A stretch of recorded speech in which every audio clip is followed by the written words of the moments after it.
Hi, everyone. Welcome to another edition of the Petty Podcast. This is your host, Stephen Petty.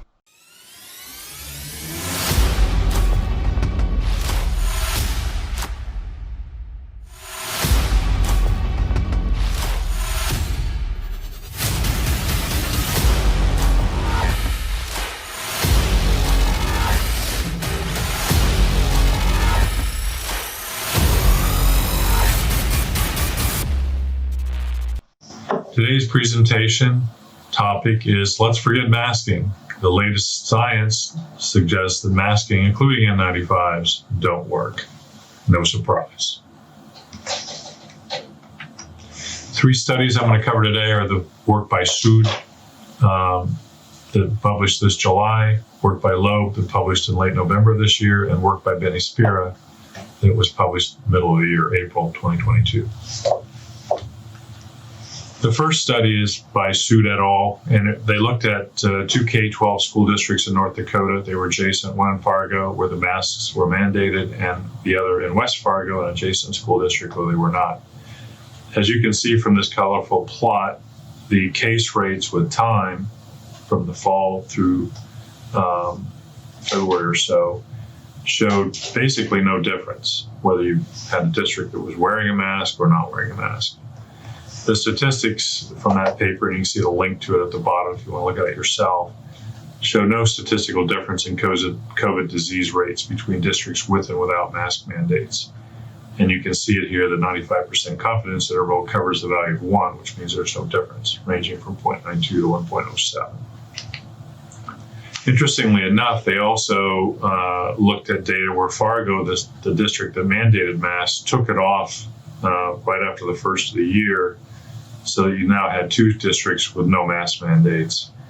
And interestingly enough, the data continued to fall on top of one another, suggesting again that the infection rates were similar in the districts, whether there was mask wearing or not.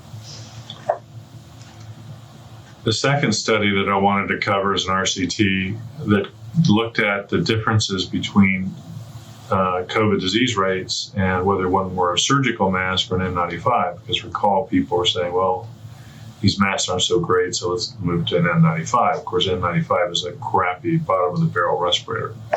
So what did they do? They looked at 29 healthcare facilities in Canada, Israel, Pakistan, and Egypt. The study took place over almost 2 years, from 2020 to 2022. There were a little over 1,000 healthcare workers who were taking care of patients that were suspected or confirmed to have COVID. And the intervention was either medical mask or a fitted N95 respirator for 10 weeks. What did they find? Well, interestingly, they basically found, again, that there statistically was no difference between wearing a N95 and a medical mask. And you can see the data there in terms of absolute rates of folks getting COVID. There were around 500 each, and in one case, 52 got COVID, in the other case, 47. There's some criticism that, well, there isn't a control group, that is, group not wearing masks. But there's a flaw with that argument. Remember, almost all historic RCTs have shown that whether you wear a mask or don't wear a mask, there's no difference statistically in disease rates. So the little equation I put together at the bottom says, well, if surgical masks are equivalent to N95s in terms of statistically getting COVID, and no masks and surgical masks are equivalent, then it makes sense that N95s would be equivalent to no masks. Not a surprise, because they're very difficult to seal an N95 over a day's work, and they're not even intended for use with asbestos, which are much larger particles. Just to for the audience to see that there's data out there, here's a summary of 3 studies back from 2015. They were summarized by Zhao, looking at masking versus infectious disease rates, particularly flu. And there was no statistical difference between folks wearing or not wearing surgical masks. And clearly there continues to be data to prove that. So not a surprise. You don't really need a control group of that order to work to show that N95s are basically the same as no masks. as I said before, that's not a surprise because you can't really seal these in the real world. Certainly can't seal masks, and it's very difficult to seal an N95. Again, that's why they're not used for protecting people from things like silica or asbestos, which are much larger particles. As I've talked about in the past, there was work by Drunick that showed that if you had gap areas around a mask that were, as I extrapolated, approaching 3%, the mask effectiveness, regardless of how effective it was 0. And the mask that I wore, my Spirit mask, had 9%, more than 9% gap area. So it clearly was 3 times that, where the value would be 0. Again, if you look even at N95s, you'll see gaps around on either side of the nose below the eyes. They're very difficult to seal, especially when you wear them long term. And you tend to crack them and move them around because they're uncomfortable. Again, citing Shaw, not a surprise in this study, because if there's any gaps on an N95, the efficiency goes to around 3%. And even though cloth masks and surgical masks were shown to be 9 to 12% effectively, that's only when you glue them to a board. When you don't do that, obviously there's gaps and they're not effective at all. And again, from an industrial hygiene standpoint, we want relative risk reductions of over 90%. So these very low effectiveness would not be an acceptable solution to those in our community.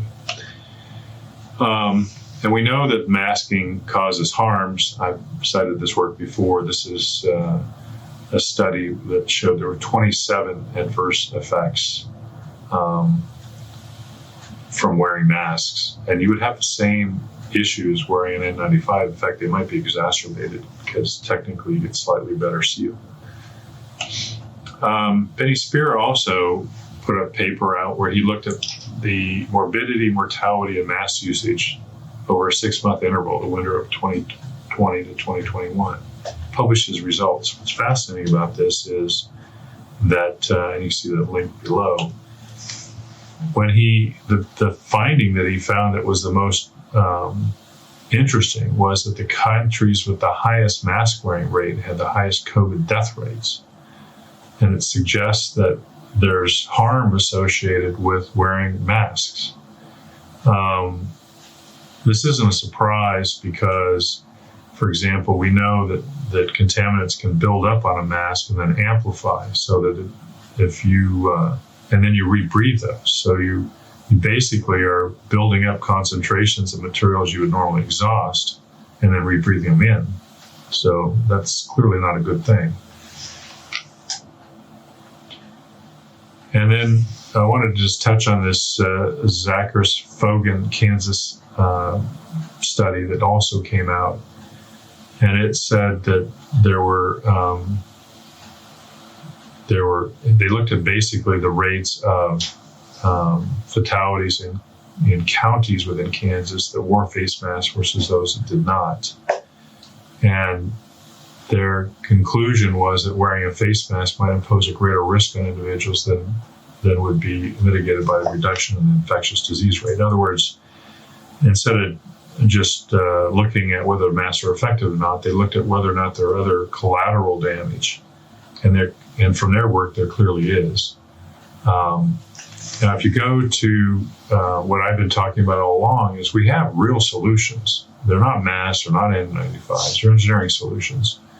And those should be increased ventilation, filtration, and then destruction technologies like the bipolar ionization technologies, which have been proven pretty much to work for infectious disease-sized particles. Appreciate you watching again. If you have any questions, you can write me at that email address, and we look forward to chatting with you again soon. Have a great day.